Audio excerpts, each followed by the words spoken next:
નમસ્કાર વિદ્યાર્થી મિત્રો, છેલ્લે આપણે ચેપ્ટર નંબર 2 સ્થિત વિદ્યુત સ્થિતિમાન અને કેપેસિટન્સમાં કેપેસિટરનો જે વિભાગ હતો એમાં સમાંતર પ્લેટ કેપેસિટરનું કેપેસિટન્સ કેટલું હોય એનું સૂત્ર મેળવ્યું હતું.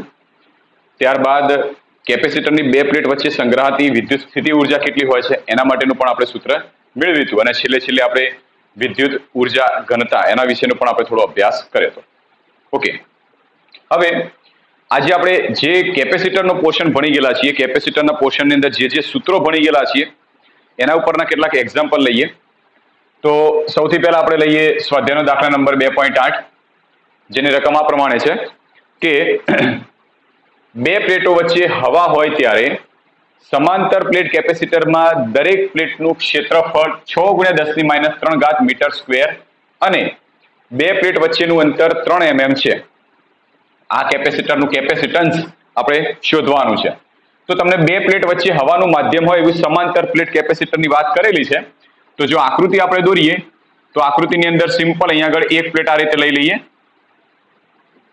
બીજી પ્લેટ આપણે આ રીતે લઈ લઈએ છીએ. તો આ થઈ ગઈ સમાંતર પ્લેટ કેપેસિટર. સમાંતર પ્લેટ કેપેસિટરમાં એક પ્લેટ ધન વિદ્યુત ભારિત હોય તો એક બીજી પ્લેટ હોય છે ઋણ વિદ્યુત ભારિત. હવે શું કીધું છે કે બે પ્લેટો વચ્ચે હવાનું માધ્યમ હોય ત્યારે, એટલે આ જગ્યાએ વચ્ચેનો જે ભાગ છે બે પ્લેટની વચ્ચેનો ભાગ, ત્યાં હવાનું માધ્યમ છે આ જગ્યાએ. તો હોય તેવા કેપેસિટરમાં દરેક પ્લેટનું ક્ષેત્રફળ, આ પ્લેટનું ક્ષેત્રફળ જેના આપણે એ કહેતા, આનું પણ ક્ષેત્રફળ એ તરીકે ઓળખતા હતા. તો આના ક્ષેત્રફળને કેપિટલ એ, તો આને પણ કેપિટલ એ જ કહેતા હતા. તો પહેલા તમને ડેટાની અંદર ડેટામાં સૌથી પહેલી કિંમત કેપિટલ એ ક્ષેત્રફળની કિંમત આપી છે. એ કેટલી છે? 6 × 10⁻³ મીટર વર્ગમાં આપી દીધેલી છે તમને કિંમત. અને બે પ્લેટો વચ્ચેનું અંતર આપી દીધું છે. બે પ્લેટ વચ્ચેનું અંતર જેને આપણે કઈ સંજ્ઞાથી દર્શાવતા હતા? બે પ્લેટ વચ્ચેનું અંતર એટલે અહીંથી આટલું, તો એને ડી સંજ્ઞાથી દર્શાવતા હતા, સ્મોલ ડી. તો સ્મોલ ડી ની કિંમત આપી દીધેલી છે. સ્મોલ ડી બરાબર 3 mm. 3 mm છે. આ એકમ મીટરમાં છે તો આ mm ને આપણે મીટરમાં કન્વર્ટ કરવાનો પ્રયત્ન કરીએ. તો સૌથી પહેલા આપણે આમ લખીએ 3 × 10⁻³ મીટર. તો થઈ ગયું મીટરમાં કન્વર્ઝન એનું. આ પ્લેટનું કેપેસિટન્સ કેટલું થાય? Capacitance C. આની કિંમત આપણે શોધવાની છે. બરાબર, બીજો પોર્શન છે આપણે પછી લઈએ. પહેલા જે ડેટા છે એનો એક ભાગનો પોર્શન આપણે આ રીતનો સમજી લઈએ, વિચારી દઈએ. ઓકે, ચલો શું શોધવાનું છે? તો કેપેસિટરનું કેપેસિટન્સ સી ની કિંમત શોધવાની છે. આપણી પાસે ડેટાની અંદર એ અને ડી છે. તો હવે આપણે જે સૂત્રો ભણી ગયેલા છે સૂત્રો તરફ નજર કરીએ. તો છેલ્લે આપણે કેપેસિટરના વિભાગના સૂત્રો જોયા હતા કે સી બરાબર Q/V. ત્યારબાદ બીજું સૂત્ર જોયું તો સી બરાબર ε0 A ભાગ્યા ડી. એના પછીનું સૂત્ર હતું ઉર્જાનું કે U બરાબર Q²/2C, U બરાબર 1/2CV² અને U બરાબર 1/2QV. આ ત્રણ ઉર્જાના સૂત્રના સ્વરૂપો છે. હવે આપણે કેપેસિટન્સ શોધવું છે અને આપેલા ડેટામાં એ અને ડી છે તો કયા સૂત્રનો ઉપયોગ કરી શકીએ? શું પહેલો વાપરી શકીએ? સી બરાબર Q/V. તો અહીંયા આગળ વિદ્યુત ભાર Q નહીં આપ્યો, વિદ્યુત સ્થિતિમાનનો તફાવત V પણ નથી આપ્યો. બીજું સૂત્ર જોઈએ સી બરાબર ε0 A ભાગ્યા ડી. તો એ અને ડી બંને આપી દીધા છે. ε0 જેની કિંમત આપણે જાણીએ છીએ, તો કેપેસિટન્સ માટે આપણે એ સૂત્ર વાપરી દઈએ. તો સીધું સૂત્ર લખી દઈએ કે સી બરાબર ε0 A ભાગ્યા ડી. આની અંદર કિંમત મૂકીએ તો સી બરાબર ε0 ની કિંમત કેટલી થાય છે? તો જાણીએ છીએ કે 8.854 × 10⁻12 ગુણ્યા એ એટલે ક્ષેત્રફળ. ક્ષેત્રફળની કિંમત આપી દીધેલી છે 6 × 10⁻³ છેદમાં આપણે લઈએ ડી અને ડી ની કિંમત આપી છે 3 × 10⁻³ 3 × 10⁻³ ધેરફોર સી બરાબર, હવે આપણે પહેલા 10⁻³ નો ભાગ એક બાજુ લઈ લઈએ. તો અહીંયા આગળ 10⁻³ છે, ઉપર જશે એટલે 10⁻³ થઈ જશે. તો 10⁻³ અને 10⁻³ એટલે આ તો કિંમત કેન્સલ થઈ ગઈ. વધ્યા કેટલા? 10⁻12. તો જે જવાબ આવશે એની પાછળ 10⁻12 આવશે. હવે સોલ્યુશન કરવાનું થાય 8.854 × 6 ભાગ્યા 3. તો અહીંયા આગળ જોશો તો 3 દુ 6, તો 8.854 × 2 કરો તો લગભગ સમથિંગ તમારો જવાબ મળશે 8 દુ 16 એટલે 17 17 ગુણ્યા 10⁻12 લગભગ આટલો જવાબ હોવો જોઈએ. તમે કેલ્ક્યુલેટ કરી જોજો, આટલો તમને જવાબ મળશે. તો આ જવાબ મળ્યો ફેરાડેની અંદર, કારણ કે કેપેસિટન્સનો એકમ થાય ફેરાડે. ઓકે, હવે આ કિંમતને તમે આમ પણ લખી શકો કે 10⁻12 એટલે શું? જેમ કે 10⁻6 કિંમત હોય તેને આપણે માઇક્રો સ્વરૂપે દર્શાવીએ. 10⁻6 હોય તો એને આપણે માઇક્રો કહીએ છીએ. 10⁻9 હોય તો નેનો સ્વરૂપે ઓળખીએ છીએ. જ્યારે 10⁻12 હોય તો એને પીકો અથવા તો પીકા, ગમે તે શબ્દ વાપરી શકો છો, તો પીકો ફેરાડે તરીકે આપણે એને લઈ શકીએ. તો 10⁻12 છે તો આ રીતે લખીએ કે C બરાબર 17.7 પીકો ફેરાડે. તો આ થશે કેપેસિટન્સની કિંમત. પહેલી કિંમત આપણે શોધી કાઢી. ક્લિયર? ઓકે, ત્યારબાદ હવે આપણે બીજા વિભાગ તરફ જઈએ. જો કેપેસિટરને 100 વોલ્ટના સપ્લાય સાથે જોડવામાં આવે તો તેની દરેક પ્લેટ ઉપરનો વિદ્યુત ભાર કેટલો છે? આ જે કેપેસિટર રહ્યું એને બાહ્ય 100 વોલ્ટના વોલ્ટેજ સાથે જોઈન્ટ કરીએ તો 100 વોલ્ટનો વોલ્ટેજ તમે આપશો તો 100 વોલ્ટના વોલ્ટેજના લીધે આ બંને કેપેસિટરની બંને પ્લેટ ચાર્જ થવાની છે. જેમ જેમ ચાર્જ થઈ જશે એમ એની ઉપર વિદ્યુત ભાર પ્રસ્થાપિત થઈ જશે.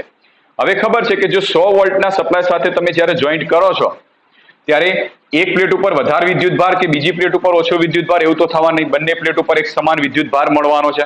માની લો કે વિદ્યુત ભારની કિંમત આપણને Q જેટલી મળી, તો આ જગ્યાએ પ્લસ Q હશે, તો આ જગ્યાએ કિંમત હશે માઇનસ Q. પણ વિદ્યુત ભારનું મૂલ્ય તો Q જેટલું જ થવાનું છે. તો આપણે Q ની કિંમત શોધવાની છે, પણ આપી છે કઈ કિંમત? કેપેસિટરને 100 વોલ્ટના સપ્લાય સાથે જોઈન્ટ કરીએ. હવે 100 વોલ્ટ આ કઈ કિંમત આપેલી છે? તો વોલ્ટ એકમ કોનો છે?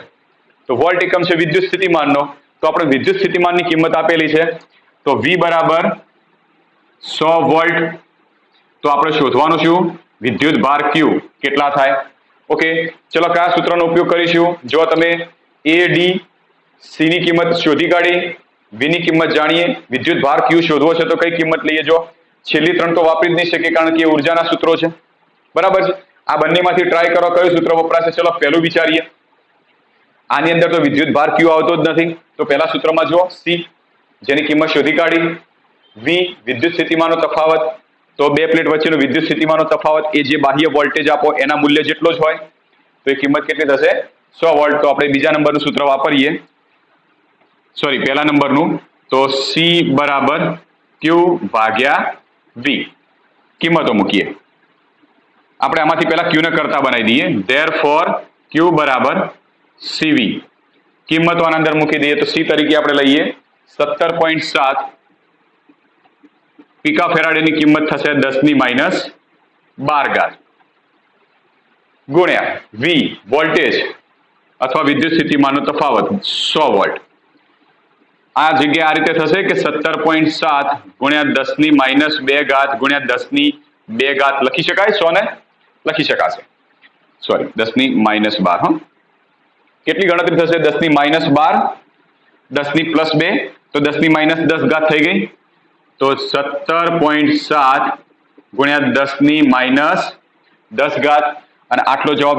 એપ્રોક્સિમેટલી તમે જવાબ તરીકે લખી શકો કે એપ્રોક્સિમેટલી જવાબ મળશે 17.7 એટલે 18 પણ કહી શકો.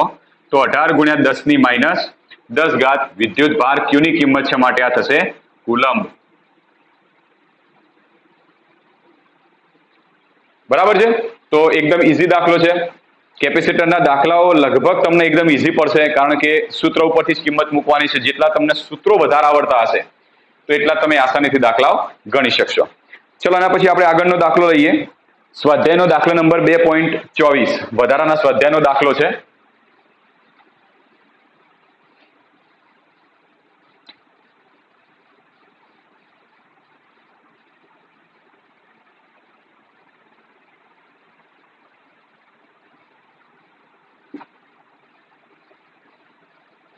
સૂત્રો યાદ જ હશે માટે સૂત્રો ભૂસી કાઢ્યા છે અહીંયા આગળ મેં.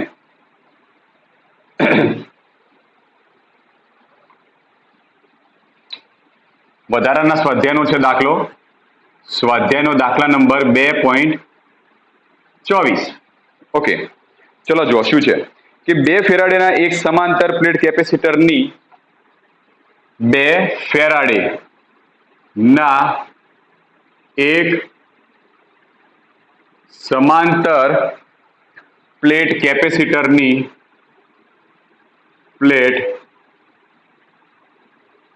કેપેસિટરની બે પ્લેટો વચ્ચેનું અંતર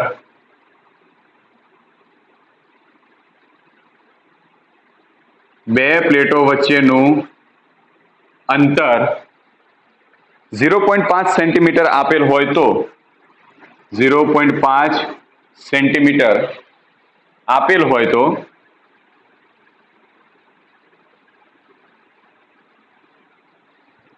તો તેની દરેક પ્લેટનું ક્ષેત્રફળ કેટલું થાય? તેની દરેક પ્લેટનું ક્ષેત્રફળ કેટલું થાય? મિત્રો દાખલો આપણે એક રીતે આઈએમપી પણ કહી શકીએ, કારણ કે આ પ્રકારનો દાખલો એમસીક્યુ માં પૂછવાની શક્યતા વધારે હોય છે, બરાબર? માટે આ દાખલાને આપણે આઈએમપી દાખલા તરીકે પણ લઈ શકીએ. ઓકે, રકમ સમજો. એકદમ ઈઝી છે કે 2 ફેરાડેના એક સમાંતર પ્લેટ કેપેસિટરની બે પ્લેટો વચ્ચેનું અંતર આપી છે 0.5 સેન્ટીમીટર હોય તો તેની દરેક પ્લેટનું ક્ષેત્રફળ. હવે મિત્રો એ આકૃતિ મગજમાં ફિટ કરી દેજો કે સમાંતર બે પ્લેટો હશે, બંને પ્લેટોનું ક્ષેત્રફળ એક સમાન એટલે એ જેટલું. બંને પ્લેટો વચ્ચેનું અંતર જેને આપણે સ્મોલ ડી તરીકે ઓળખતા હતા. ત્યારબાદ બંને પ્લેટ ઉપર તમે વિદ્યુત ભાર નાખો, જેના લીધે વિદ્યુત ક્ષેત્ર ઉત્પન્ન થશે, જેના લીધે એનું કેપેસિટન્સ પણ હશે. તો કેપેસિટન્સની કિંમત આપી દીધી છે 2 ફેરાડે. આવું 2 ફેરાડેનું એક કેપેસિટર છે.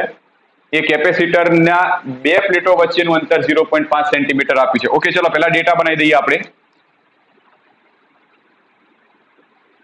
ડેટાની અંદર પહેલો પોઈન્ટ લખીએ આપણે 2 ફેરાડેનું એક સમાંતર પ્લેટ કેપેસિટર. હવે મિત્રો યાદ રાખો, ફિઝિક્સમાં તમને સિમ્પલ કહી દઉં છું કે તમને જો ધારો કે કન્ફ્યુઝ થઈ જાવ કે ભાઈ આ કોનું એકમ, આ કિંમત છે કોની કયા રાશિની હશે, તો આવી સ્થિતિમાં તમારે સીધો પહેલા પાછળનો એકમ જોઈ લો અને તમને થોડો ઘણો અંદાજ આવી જાય કે ભાઈ આ જે કિંમત છે એ આ રાશિની હશે. ઓકે, 2 ફેરાડેનું સમાંતર પ્લેટ કેપેસિટર એટલે કેપેસિટન્સ સી ની કિંમત આપેલી છે, કારણ કે એનો એકમ થાય ફેરાડે. બે પ્લેટ વચ્ચેનું અંતર આપી દીધું જેને આપણે શું કહીએ છીએ? Small D. 0.5 સેન્ટીમીટર. ચલો મીટરમાં કન્વર્ટ કરો તો 0.5 ગુણ્યા 10⁻², અથવા તો 5 ગુણ્યા 10⁻³ મીટર. તો ડી ની કિંમત મળી ગઈ. ઓકે, તો દરેક પ્લેટનું ક્ષેત્રફળ હવે સ્વાભાવિક છે કે કેપેસિટરમાં બંને પ્લેટનું ક્ષેત્રફળ એક સમાન હોય છે, માટે ક્ષેત્રફળ થશે એ. તો કેપિટલ એ ની કિંમત શોધવાની છે. મેં સૂત્રો ભૂસી કાઢેલા છે, પણ તમે અત્યાર સુધી જે ચાલેલા સૂત્રો છે એ સૂત્રો ઉપરથી ડિસાઈડ કરો કે ક્ષેત્રફળ એની કિંમત શોધવી છે, ડી ની કિંમત આપેલી છે અને સી ની કિંમત પણ આપેલી છે. તો એ શોધવું હોય તો કયા સૂત્રનો ઉપયોગ કરીએ? ઉર્જા તો આપી જ નહીં, માટે ઉર્જાના 3 સૂત્રો તો ભૂલી જ જાઓ. ઉપર રહ્યા 2 સૂત્રોમાંથી એક સી બરાબર ક્યુ ભાગ્યા વી, તો વિદ્યુત ભાર ક્યુ આપ્યો હોય તો એ સૂત્રનો ઉપયોગ કરી શકીએ. બીજું સૂત્ર તો સી બરાબર એપ્સિલોન 0 એ ભાગ્યા ડી. સી બરાબર એપ્સિલોન 0 એ ભાગ્યા ડી. તો સી અને ડી બંને આપી દીધા, એપ્સિલોન 0 ની કિંમત જાણીએ માટે ક્ષેત્રફળ શોધી શકીએ. તો સિમ્પલ દાખલો છે એકદમ. તો સી બરાબર એપ્સિલોન 0 એ ભાગ્યા ડી. આ સૂત્રનો ઉપયોગ કરીએ તો ક્ષેત્રફળ એ આસાનીથી શોધી શકીએ. ચલો એને કરતા બનાવો. તો એ બરાબર સીડી અપોન એપ્સિલોન 0. કિંમતો મૂકો. ચલો સી ની કિંમત આપેલી છે 2 ફેરાડે ગુણ્યા ડી એટલે બે પ્લેટ વચ્ચેનું અંતર, જેની કિંમત આપી છે 5 ગુણ્યા 10⁻³ છેદમાં એપ્સિલોન 0 ની કિંમત યાદ રાખજો, પહેલા ચેપ્ટર થી આવી જાય છે 8.854 ગુણ્યા 10⁻12. એ બરાબર. ક્લિયર? સોલ્યુશન કરો ચલો ફટાફટ. તમે સોલ્યુશન કરશો તમને જવાબ મળશે 1.13 ગુણ્યા 10⁹ મીટર વર્ગ ક્ષેત્રફળ છે. ક્લિયર? આટલી કિંમત મળી. હવે મીટર વર્ગ છે, મીટર વર્ગની કિંમત 10⁹ થાય, તો આ મીટર વર્ગને કિલોમીટર વર્ગમાં ફેરવવા હોય તો જો શું થાય? તો આમ થાય કે 1 કિલોમીટર બરાબર 1000 મીટર. બરાબર? તો મીટર ને કિલોમીટર, અહીંયા આગળ કિલોમીટર ને મીટરમાં ફેરવશો તો 1000 વડે ગુણશો તો મીટરના કિલોમીટરમાં ફેરવો છો તો 1 મીટર બરાબર 1 ભાગ્યા 1000 કિલોમીટર થશે, બરાબર. પણ મીટર વર્ગ કરી દઉં તો 1 મીટર વર્ગ કરું તો 1 ભાગ્યા 1000 તો હતા જ ને, બીજા 1000 લઈ લો તો આ થયા કિલોમીટર વર્ગ. તો મતલબ આપેલી કિંમતને 1000 એટલે તમે 1 2 3 4 5 ને 6 મીંડા લગાવી દો તો એ બરાબર 1.13 ગુણ્યા 10 ની 9 ઘાત છેદમાં 10 ની કેટલી ઘાત થશે? 1 2 3 4 5 અને 6 ઘાત. આ થઈ ગયા કિલોમીટર વર્ગ. ધેરફોર એ બરાબર 6 9 તો 10 ની 3 ઘાત થઈ તો 1.13 ગુણ્યા 10 ની 3 ઘાત કિલોમીટર વર્ગ. તો આના આ રીતે લખાય 1130, કારણ કે 3 પોઈન્ટ આગળ આ બાજુ ખસે તો 1 2 અને 3 તો 1130 કિલોમીટર વર્ગ. આ ક્ષેત્રફળ તો જુઓ કેટલું મોટું થયું, કિલોમીટરમાં મળ્યું. ક્ષેત્રફળની કિંમત કિલોમીટરમાં મળી, કિલોમીટર વર્ગ. તો જો તમે ભવિષ્યમાં પણ 2 માઇક્રોફેરાડેનું કેપેસિટર બનાવવા ઈચ્છતા હોય, ચલો 2 નહીં, હું એમ કહું છું, ચલો તમે 2 ફેરાડે બદલે 1 ફેરાડેની કિંમત મૂકો અને પછી જવાબ શોધો તો પણ તમને જવાબ બહુ જ વિશાળ મળશે, બહુ જ મોટો મળશે. એનો મતલબ કેપેસિટરની પ્લેટનું ક્ષેત્રફળ તમારે કેટલું રાખવું પડશે? 1130 કિલોમીટર વર્ગ. વિચારો કેવડું મોટું કેપેસિટર થાય. એટલા માટે મિત્રો યાદ રાખજો કે જ્યારે આપણે દાખલા ગણીશું ત્યારે જે કેપેસિટન્સની કિંમત આપેલી છે એ હંમેશા ક્યાં તો માઇક્રોફેરાડેમાં, ક્યાં તો નેનો ફેરાડેમાં, ક્યાં તો પિકો ફેરાડેની અંદર કિંમત આપેલી હશે જ. કારણ કે વિશ્વમાં 2 ફેરાડેનું આ કિંમત બહુ જ વિશાળ થઈ જાય. આ વિશાળ કિંમતનું કેપેસિટર આપણે બનાવી શકતા નથી, કારણ કે એનું કેપેસિટર આટલું 2 ફેરાડેનું કેપેસિટર બનાવીએ અને જો એને 0.5 સેન્ટીમીટર અંતરે રાખીએ તો એનું ક્ષેત્રફળ 1130 કિલોમીટર વર્ગ થાય, બરાબર. તો એટલા માટે કેપેસિટરના કેપેસિટન્સની કિંમતો માઇક્રો, નેનો કે પિકો ફેરાડેની અંદર જ મળશે. અથવા તો તમે જવાબ શોધો તો જવાબ તમારે આ રાશિમાં જ લાવી દેવાનો, માઇક્રો, નેનો કે પિકો ફેરાડેમાં જ, બરાબર. ફેરાડે લખ્યું પણ ફેરાડેની સાથે માઇક્રો, નેનો કે પિકો ફેરાડે આવી જશે, બરાબર છે. એકદમ ઈઝી દાખલો છે. આ દાખલો પૂછાવાની શક્યતા પણ હોઈ શકે MCQ તરીકે.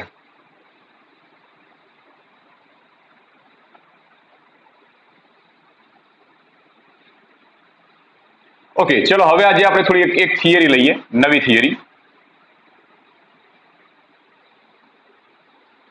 ચલો નવી થિયરી પર તરફ આપણે આગળ વધીએ. હવે થિયરીનું ટાઇટલ આ પ્રમાણેનું છે કે કેપેસિટર પર ડાઇઇલેક્ટ્રિકની અસર.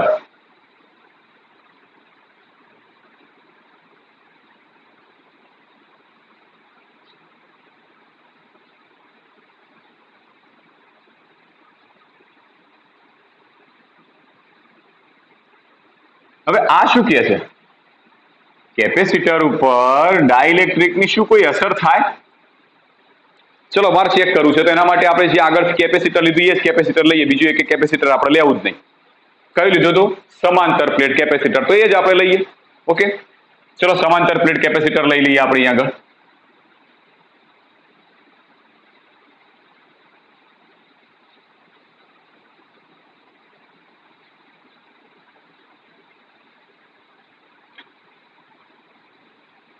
આ થિયરી સમજવા માટે સૌથી મહત્વની છે. આના ઉપરથી MCQ અથવા તો તમે જીનીટ માટેના જેટલા પણ વધારે કોન્સેપ્ટ આમાંથી ખેંચી શકો એટલા ખેંચાય એવા છે. માટે બરાબરનું ધ્યાન આપજો કે કેપેસિટર ઉપર ડાઇલેક્ટ્રિકની અસર આપણે ચેક કરવી છે. તો એના માટે મેં સમાંતર પ્લેટ કેપેસિટર લઈ લીધું. એક એવું કેપેસિટર છે કે જેનું ક્ષેત્રફળ A જેટલું અને જેની 2 પ્લેટ વચ્ચેનું અંતર સ્મોલ d જેટલું છે. આ બંને પ્લેટને મેં વિદ્યુત ભારિત કરી દીધેલી છે. આ પ્લેટ ઉપર ધન વિદ્યુત ભાર છે, આ પ્લેટ ઉપર ઋણ વિદ્યુત ભાર છે. ટૂંકમાં આ જે પ્લેટ રહી એના ઉપરનો વિદ્યુત ભાર છે પ્લસ Q કુલમ, આ જે પ્લેટ છે એના ઉપરનો વિદ્યુત ભાર માઇનસ Q કુલમ. મિત્રો હું થિયરી અત્યારે જે ચલાવું છું એ થિયરીનું આખી તમારી થિયરીની સાબિતી તમારા ટેક્સ્ટ બુકની અંદર આપેલી છે સરસ મજાની. તો એ પ્રમાણે સાબિતી લખવાનો પ્રયત્ન કરજો. હું તમને જેટલા જીનીટ બેઝના જેટલા પણ પોઈન્ટો નીકળશે એ પોઈન્ટોના સોલ્યુશન માટેના ઇઝી સ્ટેપથી હું આખી થિયરી ચલાવીશ.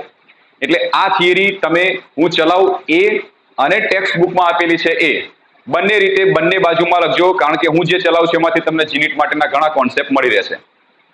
ઓકે, તો આપણે શરૂઆતમાં સમાંતર પ્લેટ કેપેસિટરની બે પ્લેટો લઈ લીધી, જેને ડી જેટલા અંતરે લઈ લીધેલી છે. બંને પ્લેટનું ક્ષેત્રફળ આપણે એ જેટલું વિચારી લઈએ. આનું પણ ક્ષેત્રફળ એ જેટલું જ છે,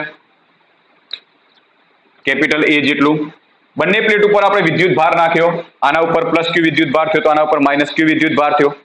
વિદ્યુત ભાર પ્લેટ ઉપર સમાન રીતે વિતરિત થવાને લીધે આ પ્લેટની પૃષ્ઠ ઘનતા મળી સિગ્મા જેટલી પ્લસ સિગ્મા જેટલી. તો આ પ્લેટની પૃષ્ઠ ઘનતા મળી માઇનસ સિગ્મા જેટલી. વિદ્યુત ભારની પૃષ્ઠ ઘનતા એ તો જાણીએ છીએ ને, કોઈ પૃષ્ઠ ઉપર વિદ્યુત ભાર તમે નિયમિત રીતે વિતરિત કરો છો તો સ્વાભાવિક છે કે એની પૃષ્ઠ વિદ્યુત ભાર ઘનતા હશે. તો વિદ્યુત ભારની પૃષ્ઠ ઘનતા આ છે પ્લસ સિગ્મા, આ છે માઇનસ સિગ્મા. ચલો આપણે કરવું છે શું? આ કેપેસિટરને ડાઇલેક્ટ્રિક થી કોઈ અસર થાય છે? તો ડાઇલેક્ટ્રિક આ કેપેસિટરમાં કઈ જગ્યાએ હશે જોઈએ. તો ડાઇલેક્ટ્રિક તરીકે કોઈ જે પણ માધ્યમ તમે પસંદ કરો એ માધ્યમ કેપેસિટરની બે પ્લેટના વચ્ચેના ગાળામાં હોય છે. આપણે જે થિયરીની સાબિતી આપી હતી કેપેસિટરની વિદ્યુત ઉર્જા માટેની, તો એના અંદર બંને પ્લેટની વચ્ચે હવાનું માધ્યમ લીધું હતું. તો ડાઇલેક્ટ્રિક માધ્યમ તરીકે આપણે હવા લીધી હતી, અથવા તો તમે શૂન્યાવકાશ પણ કહી શકો છો કે શૂન્યાવકાશનું માધ્યમ હતું. તો શૂન્યાવકાશની અંદર આપણે આ પ્રયોગ કરીને વિદ્યુત ઉર્જા મેળવવાનો પ્રયત્ન કર્યો હતો. તો પહેલું એ જ કામ કરીએ કે સૌથી પહેલા આપણે એવું વિચારી લઈએ કે આ બંને પ્લેટ અત્યારે આ સ્થિતિમાં છે, પણ વચ્ચે કોઈ જ પ્રકારનું અત્યારે હાલ માધ્યમ નથી, એટલે કે કોઈ પ્રકારનું ડાઇલેક્ટ્રિક માધ્યમ વચ્ચે મેં મૂક્યું નથી. ટૂંકમાં શૂન્યાવકાશની સ્થિતિ ધારી દો. તો સૌથી પહેલો પોઈન્ટ લઈ લઈએ, કેપેસિટરની બે પ્લેટ વચ્ચે શૂન્યાવકાશ હોય ત્યારે બધી કિંમતો આપણે કેપેસિટર માટે મેળવેલી છે એ જ લઈએ. તો માની લઈએ કે આ પ્લેટ ધન વિદ્યુત ભારિત, આ પ્લેટ ઋણ વિદ્યુત ભારિત હશે, તો ધનથી ઋણ તરફની દિશામાં વિદ્યુત ક્ષેત્ર હશે. અત્યારે આપણે શું કઈ કન્ડિશન ધારી છે? કેપેસિટરની બે પ્લેટ વચ્ચે શૂન્યાવકાશ છે. જે આપણે આગળની થિયરીઓમાં જે ચલાઈ છે, બધી થિયરીઓ જે ચલાઈ એ બધી થિયરીઓમાં વચ્ચે આપણે શૂન્યાવકાશ અથવા તો હવાનું માધ્યમ લીધેલું છે. બરાબર છે? ઓકે, તો કેપેસિટરની બંને પ્લેટ ધન અને ઋણ છે, તો બંને વચ્ચે આપણે ધનથી ઋણ તરફની દિશામાંનું વિદ્યુત ક્ષેત્ર લઈ લઈએ. તો શૂન્યાવકાશમાં જે વિદ્યુત ક્ષેત્ર મળે છે એને આપણે વિદ્યુત ક્ષેત્ર E0 સ્વરૂપે દર્શાવી દઈએ. ઓકે, તો આ વિદ્યુત ક્ષેત્ર E0 છે, જેનું સૂત્ર આપણે મેળવેલું હતું, ખ્યાલ હોય તો યાદ કરજો કે E0 બરાબર સિગ્મા અપોન એપ્સિલોન 0. યાદ છે કે નહીં? કેવી રીતે આવ્યું તું સમજાવું. માની લો કે વચ્ચેનું કોઈ બિંદુ પકડો, તો આ બિંદુ પર આ જે પ્લેટને અનંત વિસ્તારવાળી પ્લેટ ધારો, તો અનંત વિસ્તારવાળી પ્લેટથી અમુક અંતરે આવેલા બિંદુ પાસે વિદ્યુત ક્ષેત્રની કિંમત હતી સિગ્મા અપોન એપ્સિલોન 0. સેમ એ જ રીતે આ બિંદુ આગળ આ પ્લેટનું પણ વિદ્યુત ક્ષેત્ર સંપર્કમાં હશે, તો આ પણ અનંત વિસ્તારવાળી પ્લેટ લઈ લો, એનાથી અમુક અંતરે વિદ્યુત ક્ષેત્ર લેશો તો એની 2 એપ્સિલોન 0, તો એની કિંમત પણ આટલી મળશે. હવે આ જગ્યાના બિંદુ આગળનું આનું વિદ્યુત ક્ષેત્ર આ દિશામાં જતું, આ ઋણ વિદ્યુત ભારિત પ્લેટનું વિદ્યુત ક્ષેત્ર પણ એ જ દિશામાં જતું. તો બંનેના વિદ્યુત ક્ષેત્ર એક જ દિશામાં હોવાથી બંનેના આવા મૂલ્યોનો સરવાળો કર્યો તો ત્યારે આપણે કિંમત મળી હતી સિગ્મા અપોન એપ્સિલોન 0. બરાબર, યાદ હશે તમે તમે કિંમત પણ આગળ તમે જોઈ શકો છો. ઓકે, તો આપણે પહેલી કિંમત મેળવી E0 બરાબર સિગ્મા અપોન એપ્સિલોન 0. હવે આપણે આ સ્થિતિ માટે જો વિદ્યુત સ્થિતિમાન ચેક કરીએ કે બે પ્લેટ વચ્ચે વિદ્યુત સ્થિતિમાન કેટલું હશે, તો વિદ્યુત સ્થિતિમાન V0 આપણે જે બે પ્લેટો લીધેલી છે, આ બંને પ્લેટોની વચ્ચે જ્યારે શૂન્યાવકાશ રાખીએ છીએ ત્યારે એ બંને પ્લેટોમાં ધનથી ઋણ તરફની દિશામાં જે વિદ્યુત ક્ષેત્ર E0 છે, જેની કિંમત આપણે સિગ્મા અપોન એપ્સિલોન 0 મેળવેલી છે. હવે આ બંને પ્લેટો જ્યારે વિદ્યુત ભારિત થઈ જાય ત્યારે બંને પ્લેટોના લીધે બંને પ્લેટોની વચ્ચે વિદ્યુત સ્થિતિમાનનો તફાવત તમને કંઈક મળતો હશે. તો વિદ્યુત સ્થિતિમાનનો તફાવત કેટલો હશે? તો એના માટેનું સૂત્ર આપણે આગળ ભણી ગયેલા હતા કે V બરાબર ED, વિદ્યુત ક્ષેત્ર અને વિદ્યુત સ્થિતિમાનના સંબંધનું સૂત્ર. એ સૂત્ર જો આના માટે વાપરીએ તો બે પ્લેટની વચ્ચેના ભાગમાં વિદ્યુત સ્થિતિમાનનો તફાવત V0 બરાબર E0 ઇન્ટુ ડી, બધા સૂત્રો આપણે ચલાવીએ છીએ. ત્યારબાદ આ જ કન્ડિશન માટે બે પ્લેટ ઉપરનું અથવા તો કેપેસિટરની પ્લેટ ઉપરનું કેપેસિટન્સ C0 લઈએ તો એના માટેનું સૂત્ર આપણે C નું સૂત્ર લાયા હતા કે C બરાબર ε0 A ભાગ્યા D. આ સૂત્રનો ઉપયોગ કરીએ તો C0 બરાબર ε0 A ભાગ્યા D, અથવા તો બીજું પણ સૂત્ર જાણીએ છીએ, કયું? C0 નું, અથવા તો C બરાબર Q ભાગ્યા V. તો આ સૂત્ર પણ લખવું હોય તો લખી શકીએ કે Q ભાગ્યા V0. ફરીથી સમજાવી દઉં કે આપણે આ શું કર્યું છે. તો જ્યારે બે પ્લેટની વચ્ચે શૂન્યાવકાશનું માધ્યમ હોય, એટલે કે શૂન્યાવકાશ હોય, અત્યારે હાલ તમે કોઈ ડાઇલેક્ટ્રિક માધ્યમ મૂકતા નથી, ફક્ત શૂન્યાવકાશ રાખો છો, એવી સ્થિતિમાં કેપેસિટરની બે પ્લેટ જે રહી એ જે વિદ્યુત ભારિત થાય છે તો એનું વિદ્યુત ક્ષેત્ર જે ધનથી ઋણ તરફની દિશામાં જાય છે, જેની કિંમત સિગ્મા અપોન એપ્સિલોન 0 છે, જે આપણે મેળવેલી છે. આ સ્થિતિ માટે આ કેપેસિટરની બે પ્લેટ વચ્ચે વિદ્યુત સ્થિતિમાનનો તફાવત જોશો તો V0 બરાબર E0 ઇન્ટુ ડી. E0 એટલા માટે કે આપણે વિદ્યુત ક્ષેત્ર E0 લીધેલું છે, માટે વિદ્યુત સ્થિતિમાન પણ આપણે V0 લઈ લઈએ. હવે આવી સ્થિતિમાં આ જે કેપેસિટર તૈયાર થઈ ગયું એ કેપેસિટરનું કેપેસિટન્સ લઈ લઈએ તો એને પણ C0 કહી દઈએ. તો C0 બરાબર આપણે બે સૂત્રો ભણી ગયેલા, ε0 A ભાગ્યા D અથવા તો Q ભાગ્યા V0, જ્યાં Q એ કેપેસિટર ચાર્જ થઈ જાય જેના ઉપરનો વિદ્યુત ભાર Q ભાગ્યા બે પ્લેટ વચ્ચેનો વિદ્યુત સ્થિતિમાનનો તફાવત, જેને આપણે V0 તરીકે લીધો હતો. ક્લિયર? આ પહેલી સ્થિતિમાં. કઈ સ્થિતિમાં? કે બે પ્લેટ વચ્ચે આપણે શૂન્યાવકાશ રાખીએ ત્યારે. હવે આપણે શું કરવું છે કે જ્યારે કેપેસિટર પર ડાઇલેક્ટ્રિક અંદર વચ્ચે ડાઇલેક્ટ્રિક માધ્યમ મૂકીએ ત્યારે શું આ બધી રાશિઓમાં કોઈ ફરક પડે છે? આ બધી કિંમતોમાં કોઈ ફરક પડશે? ચલો ચેક કરીએ. તો એના માટે આપણે લઈ લઈએ, ધારો કે આ જે પ્લેટ રહી એ આ 1 નંબરની પ્લેટ, ચલો આ 1 નંબરની પ્લેટ કહી દઈએ, આ 2 નંબરની પ્લેટ કહી દઈએ. આ જે છે એ બીજા નંબરની પ્લેટ વિચારી દો, આ બીજા નંબરની પ્લેટ. તો આ બે પ્લેટની વચ્ચે આપણે ડાઇલેક્ટ્રિક માધ્યમ મૂકી દઈએ. તો ચલો આ બંને પ્લેટની વચ્ચે આપણે કોઈ ચોક્કસ આકારનું ડાઇલેક્ટ્રિક માધ્યમ મૂકી દઈએ.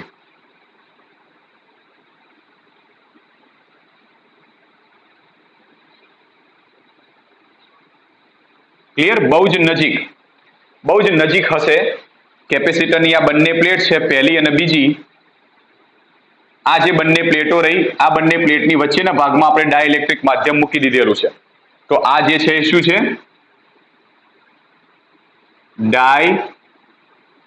ડાઇલેક્ટ્રિક માધ્યમ. ડાઇલેક્ટ્રિક માધ્યમ કોઈ પણ લઈ શકો તમે. હવે આ સ્થિતિમાં આપણે બંને પ્લેટને વિદ્યુત ભારિત કરી હતી, તો અહીંયા પણ કેપેસિટરની આ પહેલી પ્લેટ અને બીજી પ્લેટ બંનેને વિદ્યુત ભારિત કરી દઈએ. તો આના ઉપર ધન વિદ્યુત ભાર સમાન રીતે નિયમિત રીતે વિતરિત કરી દઈએ, અને આ પ્લેટ ઉપર ઋણ વિદ્યુત ભાર એ પણ સમાન રીતે નિયમિત રીતે વિતરિત કરી દઈએ. ક્લિયર? હવે અહીંયા સ્થિતિ શું બનતી હતી કે જ્યારે આ સ્થિતિમાં કેપેસિટરની બંને પ્લેટો જ્યારે વિદ્યુત ભારિત બની જાય તો ધનથી ઋણ તરફની દિશામાં એક વિદ્યુત ક્ષેત્ર ઉત્પન્ન થતું હતું. એટલે કે આ પ્લેટ જો ધન વિદ્યુત ભારિત અને આ પ્લેટ ઋણ વિદ્યુત ભારિત હશે તો બાહ્ય રીતે આ દિશામાં વિદ્યુત ક્ષેત્ર E0 જે આ મૂલ્યનું હતું એ તો વહેવાનો પ્રયત્ન કરશે, પણ જેવું આ વિદ્યુત ક્ષેત્ર જશે એટલે તરત જ વચ્ચેના ભાગમાં શું આવી જશે? ડાઇલેક્ટ્રિક માધ્યમ. ચલો હવે સીધા કૂદીને આવો આગળ ડાઇલેક્ટ્રિક પદાર્થ અને ધ્રુવીભવનના પોઈન્ટ આગળ. ડાઇલેક્ટ્રિક પદાર્થ અને ધ્રુવીભવનમાં આપણે એ જોયું હતું કે ડાઇલેક્ટ્રિક પદાર્થ બે પ્રકારના હોય છે, એક તો ધ્રુવીય અને અધ્રુવીય. જે અધ્રુવીય હશે એના અંદર જે અણુઓ છે એ અણુઓમાં ધન અને ઋણ વિદ્યુત ભારના કેન્દ્રો એક જ બિંદુ પર કેન્દ્રિત થયેલા હોય, બંનેના કેન્દ્રો સંપાત થયેલા હોય. અને જે ધ્રુવીય છે એના અંદર ધન અને ઋણ વિદ્યુત ભારના, જેના અણુઓના ધન અને ઋણ વિદ્યુત ભારના કેન્દ્રો છે છૂટા છૂટા હોય છે. પણ જ્યારે અધ્રુવીય પદાર્થ કે ધ્રુવીય પદાર્થ આની આપણે જ્યારે પરિણામી ડાયપોલ મોમેન્ટ લઈએ તો બાહ્ય વિદ્યુત ક્ષેત્રની ગેરહાજરીમાં ડાયપોલ મોમેન્ટ શૂન્ય મળે છે. પણ જ્યારે આવો ડાઇલેક્ટ્રિક પદાર્થ બાહ્ય વિદ્યુત ક્ષેત્રની અસર હેઠળ મૂકવામાં આવે તો આવા પદાર્થની અંદર રહેલા જે અણુઓ કે જેની ડાયપોલ મોમેન્ટ શૂન્ય હતી એ તરત જ બાહ્ય વિદ્યુત ક્ષેત્રની અસર હેઠળ આવશે.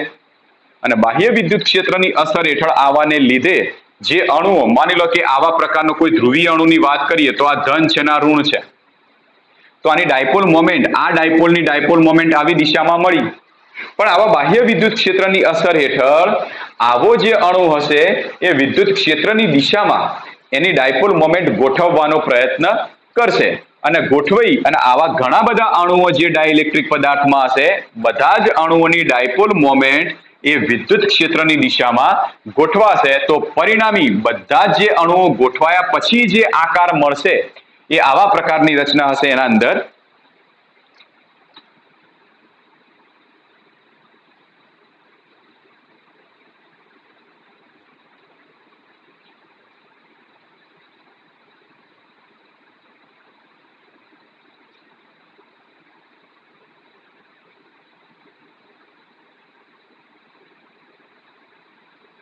અહીંયા તમને ફક્ત 2 કે 3 બતાવું છું. અહીંયા તમને દેખાય છે કે આ બધા જે અણુઓ રહ્યા બાહ્ય વિદ્યુત ક્ષેત્રની અસર હેઠળ એવી રીતે ગોઠવાશે કે એની ડાયપોલ મોમેન્ટ રહી એ બાહ્ય વિદ્યુત ક્ષેત્રની જ દિશામાં હોય, તો આવી રીતે માઇનસ પ્લસ આવી રીતે ગોઠવાશે. ચલો આપણે બધા જ અણુઓનો અહીંયા આગળ વાત કરી દઈએ. અહીં આગળ બધા જ અણુઓ દોરી દઈએ.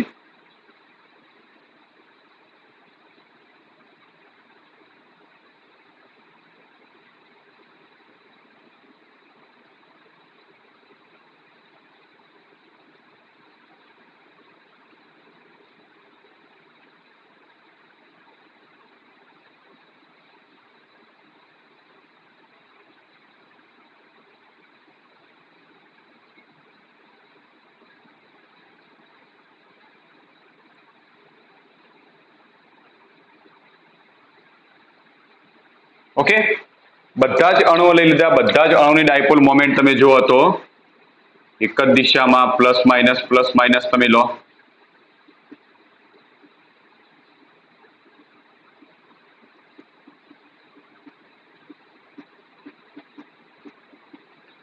ખ્યાલ આવી ગયો કેમ આવી રીતે ગોઠવાય છે? કારણ કે ડાઇલેક્ટ્રિક પદાર્થમાં ધ્રુવીભવનની પ્રક્રિયા થશે, અને ધ્રુવીભવનની પ્રક્રિયા થવાને લીધે જે અણુઓ હશે એ અણુઓની ડાયપોલ મોમેન્ટ વિદ્યુત ક્ષેત્રની દિશામાં ગોઠવવાનો પ્રયત્ન કરશે. હવે ઘણા પ્રશ્ન એ થાય કે સાહેબ આપણે એના અંદર તો આપણે એવું ભણ્યા હતા કે આ જે ડાયપોલ મોમેન્ટ એક્ઝેક્ટ સીધી નથી, અમુકમાં થોડી ઘણી ત્રાસી હતી, થોડી નીચી હતી, તો એમાં આપણે કઈ સ્થિતિ ધારી હતી કે જે કણો હતા અથવા તો અણુઓ હતા એ અણુઓ ઉપર બાહ્ય તાપમાનની અસર થતી હતી, જેના લીધે એ ઉષ્મા મેળવી અને દોલિત થતા હતા, એ સ્થિતિ ધારી હતી.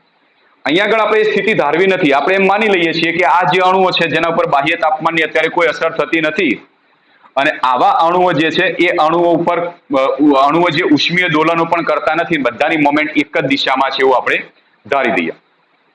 હવે એના પછીની થિયરીમાં આપણે શું ભણ્યા હતા કે જ્યારે આવી રીતે ડાઇલેક્ટ્રિક પદાર્થમાં અણુઓ ગોઠવાશે તો નજીકના જે અણુઓ છે અથવા તો નજીકની જે ડાયપોલો છે એના ધન અને ઋણ વિદ્યુત ભારો પરસ્પર પોતપોતાની અસર નાબૂદ કરી દેશે.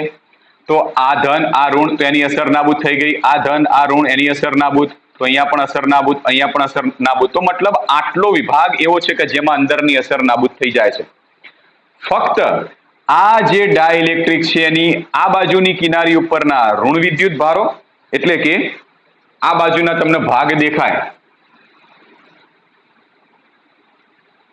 આ ઋણ, અને આ બાજુના જે ધન વિદ્યુત ભારો છે, આ ધન વિદ્યુત ભારો ઉપર આ જે પરિણામી શૂન્ય થવાની અસર થશે નહીં. મતલબ કે આખા ડાઇલેક્ટ્રિકમાં આ બાજુનો જે ભાગ રહ્યો ત્યાં ધન વિદ્યુત ભાર પ્રેરિત થશે, અને આ બાજુનો વિભાગ રહ્યો ત્યાં ઋણ વિદ્યુત ભાર પ્રેરિત થાય. તો આવા યાદ રાખજો, મગજમાં ફિટ કરજો, આ શબ્દ ફિટ કરજો કે આવા ડાઇલેક્ટ્રિક પદાર્થમાં કિનારી ઉપર, ડાઇલેક્ટ્રિક પદાર્થની કિનારી ઉપર પ્રેરિત થતા વિદ્યુત ભારને બદ્ધ વિદ્યુત ભાર તરીકે ઓળખવામાં આવશે, અથવા તો ડાઇલેક્ટ્રિક વિદ્યુત ભાર તરીકે ઓળખવામાં આવશે. બદ્ધ વિદ્યુત ભાર, નામ યાદ રાખજો, બદ્ધ વિદ્યુત ભાર. બદ્ધ વિદ્યુત ભાર એટલે ડાઇલેક્ટ્રિક પદાર્થમાં કિનારીવાળા ભાગ ઉપર જે વિદ્યુત ભાર પ્રેરિત થાય છે, પ્રેરિત થયેલો છે, બાહ્ય વિદ્યુત ક્ષેત્રની અસર હેઠળ પ્રેરિત થયેલો છે, માટે આવા પ્રેરિત વિદ્યુત ભારને બદ્ધ વિદ્યુત ભાર તરીકે ઓળખવામાં આવે છે. તો તમને ખબર પડી ગઈ કે અંદરના ભાગમાં તો હવે કોઈ જ અસર જોવા નહીં મળે, કારણ કે પરિણામી શૂન્ય કરી દે છે. ફક્ત આ જે ડાઇલેક્ટ્રિક રહ્યો એને હું સાઈડમાં આકૃતિ દોરું જેથી તમને ઝડપથી ખબર પડશે. તો જે ડાઇલેક્ટ્રિક રહ્યો એ ડાઇલેક્ટ્રિકમાં આવી રીતની રચના જોવા મળશે હવે કે આ બાજુ અંદરની આ સપાટી ધન વિદ્યુત ભારિત બની જશે. આ અંદરની સપાટી જે ડાઇલેક્ટ્રિકની આ કિનારી વાળો ભાગ છે એ ઋણ વિદ્યુત ભારિત બની જશે. સાથે સાથે આ જે પ્લેટો છે એ પ્લેટોની આ ભાગ તો ધન અને આ તો ઋણ છે જ, પણ આ જે ડાઇલેક્ટ્રિકની આ કિનારી વાળો ભાગ રહ્યો ત્યાં આગળ બધા ધન વિદ્યુત ભાર આવી જશે, એટલે કે આ સપાટી ધન વિદ્યુત ભારિત બની જશે અને ડાઇલેક્ટ્રિકની આ સપાટી આગળ બધા ઋણ વિદ્યુત ભારો આવશે, માટે આ સપાટી ઋણ વિદ્યુત ભારિત બની જશે. ક્લિયર? એટલે આ તમને દેખાય છે કે આ સપાટી ઋણ વિદ્યુત ભારિત થઈ ગઈ, આ સપાટી ધન વિદ્યુત ભારિત થઈ ગઈ. હવે શું થાય? હવે શું થશે? સિમ્પલ છે કે આ ધન વિદ્યુત ભારિત થઈ જાય, આ ઋણ વિદ્યુત ભારિત થાય તો અંદરના ભાગમાં ધનથી ઋણ તરફની દિશામાં વિદ્યુત ક્ષેત્ર ઉત્પન્ન થવાનું. ક્લિયર? તો અંદરના ભાગમાં આવી રીતે ધનથી ઋણ તરફની દિશામાં વિદ્યુત ક્ષેત્ર ઉત્પન્ન થશે, જે હું અહીંયા આગળ બતાવું છું આવી દિશામાં વિદ્યુત ક્ષેત્ર. ઓકે, આ વિદ્યુત ક્ષેત્રને આપણે નામ આપી દઈએ, ધારો કે ઈપી. ઈપી વિદ્યુત ક્ષેત્ર નામ આપી દઈએ, જે અંદરના ભાગમાં પ્રેરિત થતા વિદ્યુત ભારને લીધે જે વિદ્યુત ક્ષેત્ર ઉત્પન્ન થાય છે, જેની દિશા બાહ્ય વિદ્યુત ક્ષેત્ર તરફ કરતા ઊંધી દિશા છે, માટે આવું વિદ્યુત ક્ષેત્ર જે ઉત્પન્ન થાય છે એને આપણે ઈપી પ્રેરિત વિદ્યુત ભારોથી ઉત્પન્ન થતું વિદ્યુત ક્ષેત્ર આપણે કહી શકીએ. ક્લિયર? ઓકે, ખ્યાલ આવી ગયો? હવે અંદર 2-3 પોઈન્ટો આપણે આગળ કરીએ કે આ જે સપાટી રહી ડાઇલેક્ટ્રિકની આ સપાટી એ ધન વિદ્યુત ભારિત છે, ડાઇલેક્ટ્રિકની આ સપાટી ઋણ વિદ્યુત ભારિત જે મેં અહીંયા બતાવેલી છે. હવે તમે ડાઇલેક્ટ્રિકની આ સપાટી જોશો ત્યાં ધન વિદ્યુત ભાર નિયમિત રીતે વિતરિત થયેલો હશે, ડાઇલેક્ટ્રિકની આ સપાટી જોશો ત્યાં ઋણ વિદ્યુત ભાર નિયમિત રીતે વિતરિત થયેલો હશે, જેના લીધે ડાઇલેક્ટ્રિકની આ જે અંદરની સપાટી રહી આ સપાટી ઉપર પૃષ્ઠ ઘનતા તમને ધન મળશે, જેની કિંમત સિગ્મા પી તરીકે લઈ લઈએ. આ જે સપાટી હતી ત્યાં આગળ વિદ્યુત ભાર તમને નિયમિત રીતે વિતરિત થયેલો જોવા મળશે, જે ઋણ વિદ્યુત ભાર છે, જેની તમને જે પૃષ્ઠ ઘનતા મળશે માઇનસ સિગ્મા ઇન્ટુ પી. તો આ અંદરની સપાટી રહી એ બાજુ વિદ્યુત ભારની પૃષ્ઠ ઘનતા જે મળશે એ પ્લસ સિગ્મા પી, અને આ અંદરની સપાટી રહી એના ઉપર ઋણ વિદ્યુત ભાર વિતરિત થશે, માટે એના ઉપરનું વિદ્યુત પૃષ્ઠ ઘનતા હશે માઇનસ સિગ્મા પી. આ જે જગ્યાએ મેં પી સંજ્ઞા બતાવેલી છે પ્રેરિત થતા વિદ્યુત ભારોને લીધે મળતું છે કિંમતો, બરાબર?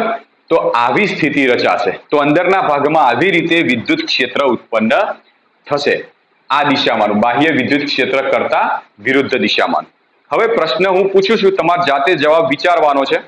શું અંદરના ભાગમાં ઉત્પન્ન થતું વિદ્યુત ક્ષેત્ર ઈપી ની કિંમત બાહ્ય વિદ્યુત ક્ષેત્ર E0 કરતા વધારે હોય અથવા તો એના જેટલી હોય કે એના કરતા ઓછી હોય? આ પહેલો પ્રશ્ન, એનું સોલ્યુશન તમારે કરીને મને જવાબ મોકલવાનો છે.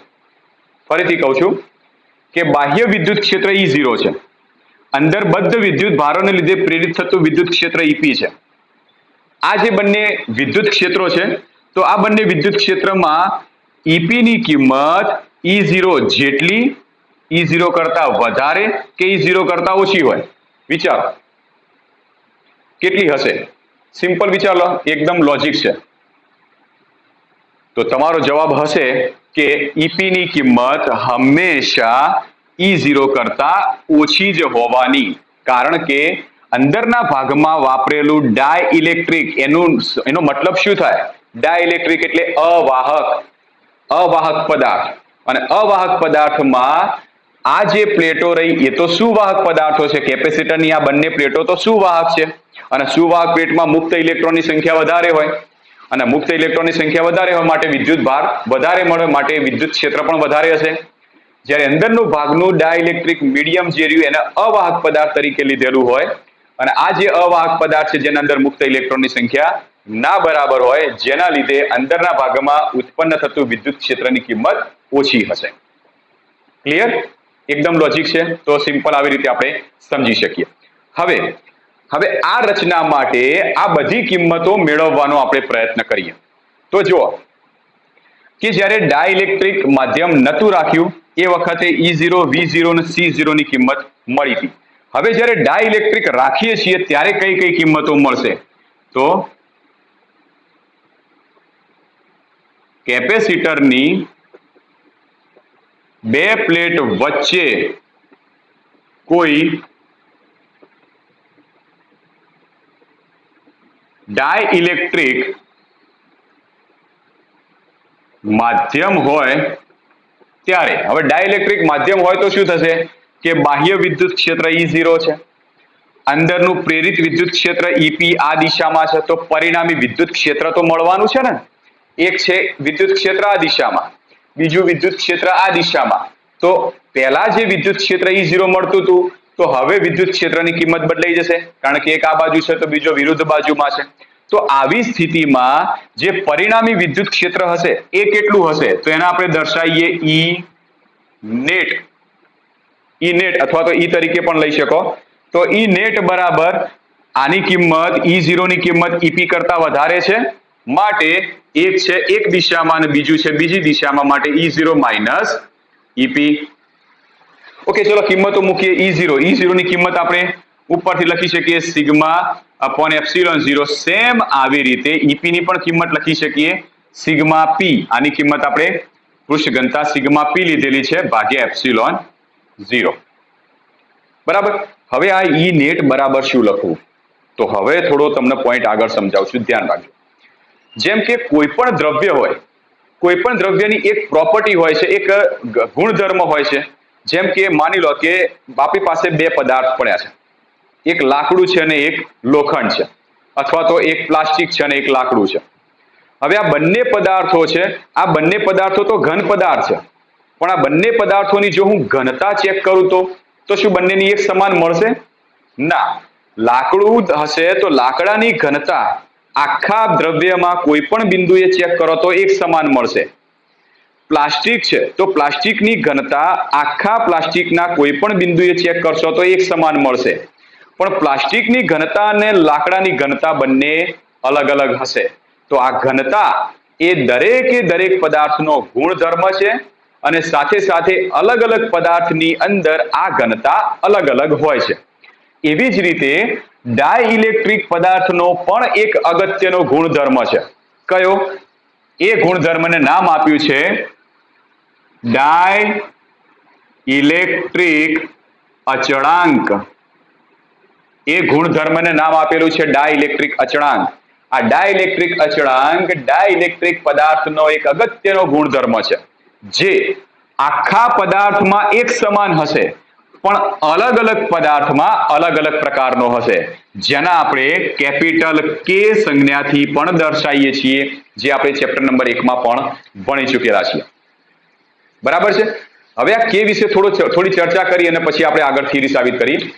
હવે ડાઇલેક્ટ્રિક અચળાંક K એટલે શું? ડાઇલેક્ટ્રિક અચળાંક K એટલે શું? તો વિચારી દો કે શરૂઆતમાં આ બે પ્લેટ વચ્ચે શૂન્યાવકાશ હતો ત્યારે એનું વિદ્યુત ક્ષેત્ર E0 હતું. હવે આ બે પ્લેટ વચ્ચે જ્યારે તમે કોઈ ડાઇલેક્ટ્રિક માધ્યમ લાવો છો ત્યારે હવે એનું વિદ્યુત ક્ષેત્ર E નેટ જેટલું થઈ ગયું. મતલબ કે E0 માંથી અંદરનું આંતરિક પ્રેરિત વિદ્યુત ક્ષેત્ર બાદ કરીએ એટલું થઈ ગયું. માની લઈએ, આપણે ઉદાહરણથી સમજીએ કે ધારો કે શૂન્યાવકાશ વખતે E0 ની કિંમત 10 એકમ મળી. હવે જ્યારે એના વચ્ચેના ભાગમાં મેં ડાઇલેક્ટ્રિક માધ્યમ રાખ્યું તો એવા વખતે E નેટની કિંમત મળી મને E નેટ બરાબર ધારો કે 5 એકમ.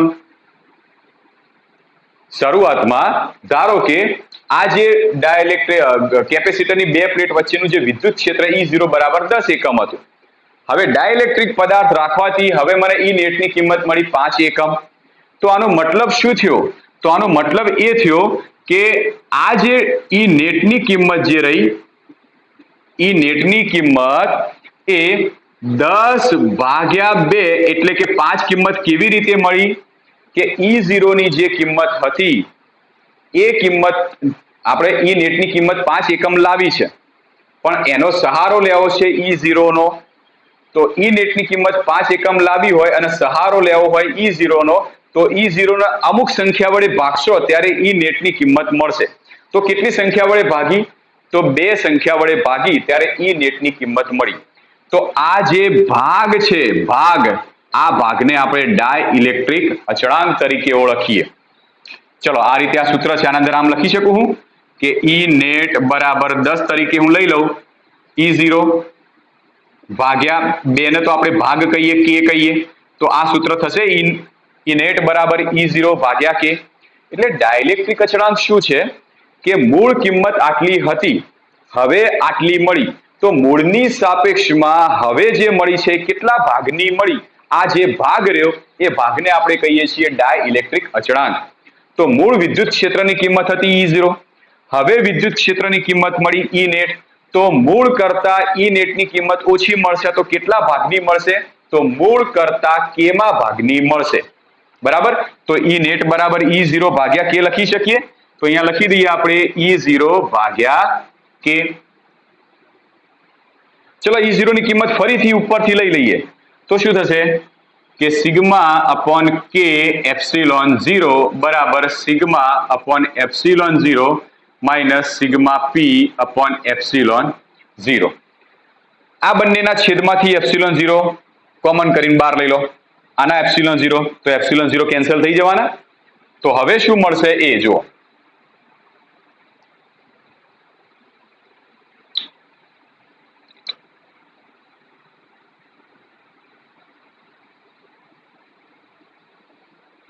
હવે શું મળશે ચેક કરીએ. તો આ સૂત્રમાંથી E0 છેદના બંનેમાંથી કોમન લઈને બહાર લઈ લેશો એટલે એપ્સિલોન 0 બંનેના કોમન લઈને બહાર લઈ લેશો તો 1 અપોન એપ્સિલોન 0 થશે. તો વચ્ચે ખાલી સિગ્મા માઇનસ સિગ્મા પી. આના પણ 1 અપોન એપ્સિલોન 0 એટલે એપ્સિલોન 0 કેન્સલ થઈ ગયા. તો વધ્યું શું?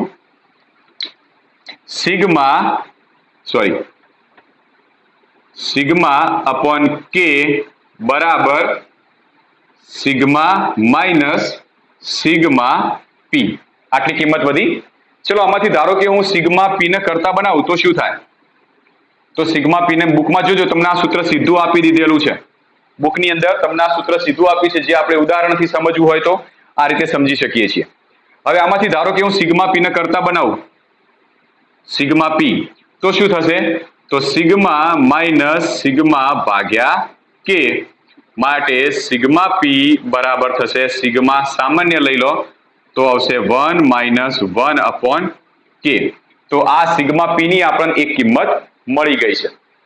આપણે કિંમત ઈ નેટ વિદ્યુત ક્ષેત્રની કિંમત જોઈએ છે, તો આપણે હમણાં જ લાયા કે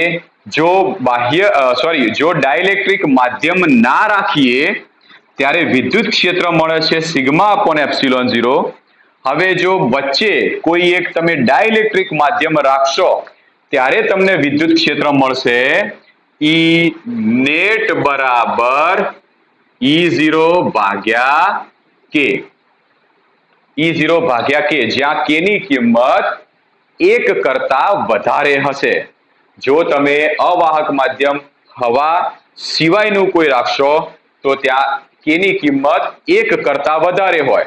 હવે 1 કરતા વધારે કિંમત લઈ લો તો માની લો કે E0 બરાબર 10 છે, કે ની કિંમત હું 2 લઈ લઉં તો 10 ભાગ્યા 2 એટલે 5 મળશે. તો આ 5 કિંમત E0 કરતા ઘટી ગઈ. તો આમ કહી શકાય કે ઈ નેટની કિંમત જ્યારે આપણે ડાઇલેક્ટ્રિક માધ્યમ રાખીએ છીએ, જ્યારે આપણે ડાઇલેક્ટ્રિક માધ્યમ રાખીશું ત્યારે જે પરિણામી વિદ્યુત ક્ષેત્ર ઈ નેટ મળશે એ હંમેશા મૂળ વિદ્યુત ક્ષેત્ર કરતા ઓછું જ મળશે.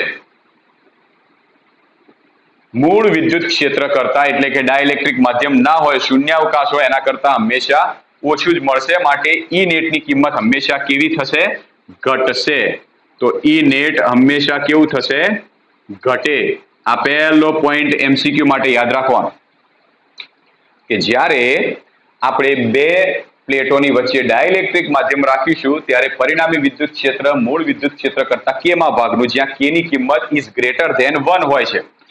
કે ઇઝ ગ્રેટર ધેન 1 હોય છે. કે ની કિંમત જો 1 કરતા વધારે હોય તો સ્વાભાવિક છે કે ઈ નેટ એ E0 કરતા ઓછા જ મળવાના. માટે ઈ નેટ એ E0 કરતા ઓછા મળશે. તો ઈ નેટ હંમેશા ઘટશે. તો આપણે આ પહેલી કિંમત આ મેળવી દીધી. ઈ નેટની કિંમત પહેલી મેળવી દીધી. ચલો હવે આપણે વાત કરીએ વિદ્યુત સ્થિતિમાનની. તો વિદ્યુત સ્થિતિમાનની કિંમત આપણે કેવી રીતે મેળવીશું? તો વિદ્યુત સ્થિતિમાનની આપણે કિંમત મેળવવી છે. ચલો વિચારો કે વિદ્યુત સ્થિતિમાનની આપણે કિંમત કેવી રીતે મેળવીશું? કે ડાઇલેક્ટ્રિકની હાજરીમાં એ જ વસ્તુ છે, કોઈ જ આમાં તમારે નવું લોજિક વાપરવાનું નથી. ઓકે, ચલો આપણે આ સૂત્ર જાણીએ છીએ કે ડાઇલેક્ટ્રિકની હાજરીમાં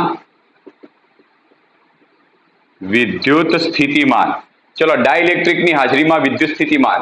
હવે ડાઇલેક્ટ્રિક આવી ગયું માટે વિદ્યુત ક્ષેત્ર ઘટી ગયું માટે વિદ્યુત સ્થિતિમાન ઉપર પણ ફરક પડશે.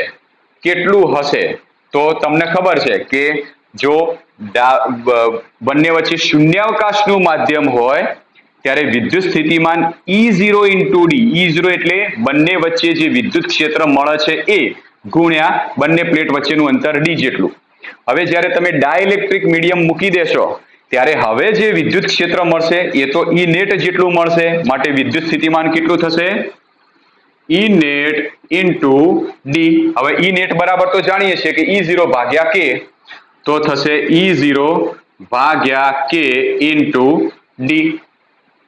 ઓકે, તો આટલી કિંમત થઈ. પણ જાણીએ છીએ કે E0 × D, E0 × D બરાબર V0 લખી શકાય. તો therefore V બરાબર V0 ભાગ્યા K. થઈ ગયું કે નહીં? E0 ગુણ્યા D બરાબર થશે V0 માટે V બરાબર V0 ભાગ્યા K. આમ કહી શકાય કે ડાઇલેક્ટ્રિક માધ્યમના લીધે મળતું વિદ્યુત સ્થિતિમાન એ પણ મૂળ વિદ્યુત સ્થિતિમાન કરતા કેવું મળશે? કેમાં ભાગનું. તો કહી શકાય વિદ્યુત સ્થિતિમાન પણ શું થશે? ઘટશે. ભાગનું થાય એટલે ઘટી જાય. બરાબર, ભાગનું થયું એટલે ઘટી જશે. તો વિદ્યુત સ્થિતિમાન પણ કેવું થશે? ઘટી જશે. ચલો વિદ્યુત સ્થિતિમાન મેળવી લીધું. હવે વાત કરીએ આપણે કેપેસિટન્સ C0, કેપેસિટન્સની વાત કરીએ. ચલો અહીં આગળ ચાલુ કરીએ કે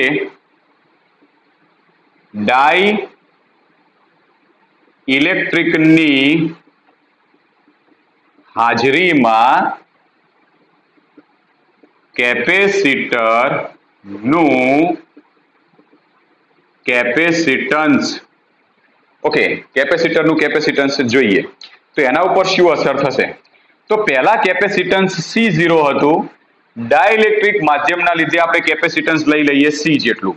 પહેલા સૂત્ર હતું Q ભાગ્યા V0 જેટલું. વિદ્યુત ભાર તો પ્લેટ ઉપર આ જે Q છે ને એ કેપેસિટરની પ્લેટ ઉપરનો વિદ્યુત ભાર છે. પહેલા તમે ડાઇલેક્ટ્રિક માધ્યમ ના રાખો ને તો પણ વિદ્યુત ભાર તો પ્લેટ ઉપર Q જેટલો જ હતો. હવે જ્યારે તમે ડાઇલેક્ટ્રિક માધ્યમ રાખશો તો પણ પ્લેટ ઉપર તો Q જેટલો જ વિદ્યુત ભાર છે. તો ઉપર Q તો એમના એમ જ રહેશે. છેદમાં V0 એટલે આ બે પ્લેટ વચ્ચેનું વિદ્યુત સ્થિતિમાન V0 હતું. હવે વિદ્યુત સ્થિતિમાન V જેટલું છે તો ભાગ્યા V. ચલો V ની કિંમત આપણે મૂકી દઈએ V0 ભાગ્યા K. તો Q upon V0 ભાગ્યા K. K છેદના છેદમાં ઉપર જતા રહેશે તો K અને અહીંયા વધશે Q upon V0. પણ Q upon V0 બરાબર શું લખાશે? C0. તો therefore C બરાબર C0 પણ કેવા? K ની સાથે ગુણાયેલા છે તો K × C0. તો અહીંયા આગળ શું થયું? હું એમ કહી દઉં કે ચલો K ની કિંમત 2 લઈ લઉં, K બરાબર 2 લઈ લઉં અને E0 બરાબર 10 લઈ લઉં.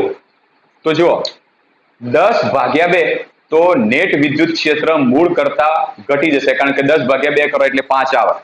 તો મૂળ વિદ્યુત ક્ષેત્ર કરતા ઘટી ગયું. અહીંયા આગળ જો K બરાબર 2 લઈ લો અને V0 બરાબર 10 લઈ લો તો નવું વિદ્યુત સ્થિતિમાન એ મૂળ વિદ્યુત સ્થિતિમાન કરતા 10 ભાગ્યા 2 એટલે 5 એ પણ ઘટી ગયું. જ્યારે અહીંયા આગળ 2 લઈ લો, મૂળ કેપેસિટન્સ 10 એ માઇક્રોકુલમ લઈ લો તો 2 ગુણ્યા 10 તો આ તો 20 માઇક્રોકુલમ થઈ ગયું. તો કેપેસિટન્સ વધ્યું. આ તો સારું કહેવાય. કોઈ પણ કેપેસિટરનું કેપેસિટન્સ વધે એટલે એના અંદર સ્ટોર થતી ઉર્જા વધી જાય અને સ્ટોર થતી ઉર્જા વધી જાય તો સ્વાભાવિક છે કે આપણે એનો લાંબા સમય સુધી ઉપયોગ કરી શકીએ. તો આમ કેપેસિટરનું કેપેસિટન્સ વધારવા માટે બે પ્લેટની વચ્ચે ડાઇલેક્ટ્રિક માધ્યમ રાખવું પડે છે. તો આ હતો પોઈન્ટ સી બરાબર કે ઇન્ટુ સી ઝીરો નો. તો સૌથી મહત્વના પોઈન્ટો આપણે યાદ રાખવાના છે આ ની અંદર.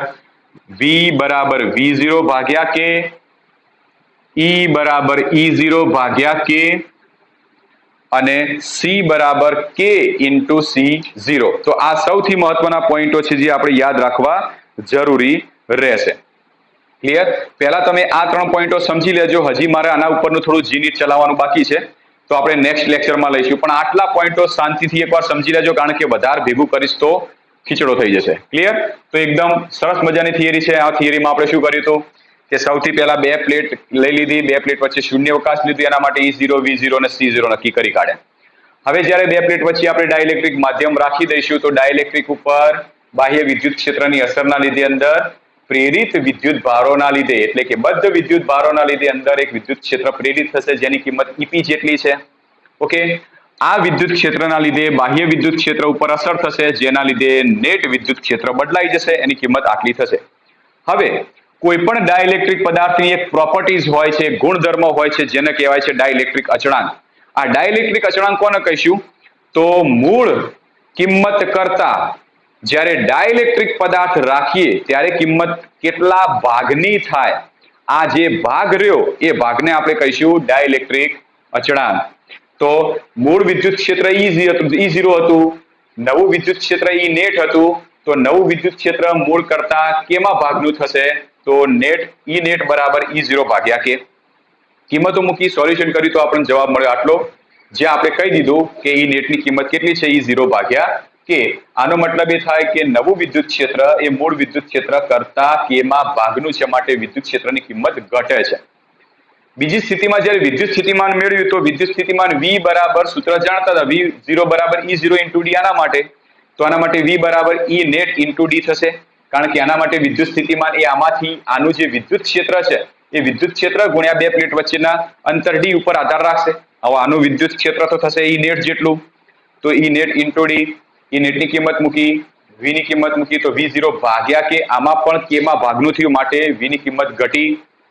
ત્રીજી સ્થિતિમાં જ્યારે કેપેસિટન્સની વાત કરી, તો કેપેસિટન્સ C બરાબર Q અપોન V સૂત્ર હતું, જ્યાં V એટલે આ કેપેસિટર ડાઇલેક્ટ્રિક માધ્યમ મૂકવાથી એના 2 પ્લેટ વચ્ચેનો વિદ્યુત સ્થિતિમાનનો તફાવત, જે V0 લીધો હતો, તો V0 અને કિંમત મૂકી તો C બરાબર K ઇન્ટુ C0. તો અહીંયા આગળ આપણે કહી શકીએ કે કેપેસિટન્સ C વધે છે. તો ડાઇલેક્ટ્રિક માધ્યમ રાખવાથી કેપેસિટન્સ ઉપર શું અસર થાય, એમ પ્રશ્ન થાય તો કહી શકીએ કે વધે છે. ક્લિયર? તો આ એક સરસ મજાની થિયરી હતી. વ્યવસ્થિત તૈયારી કરો. આના ઉપરના જીનીટ આપણે નેક્સ્ટ લેક્ચરમાં લઈશું.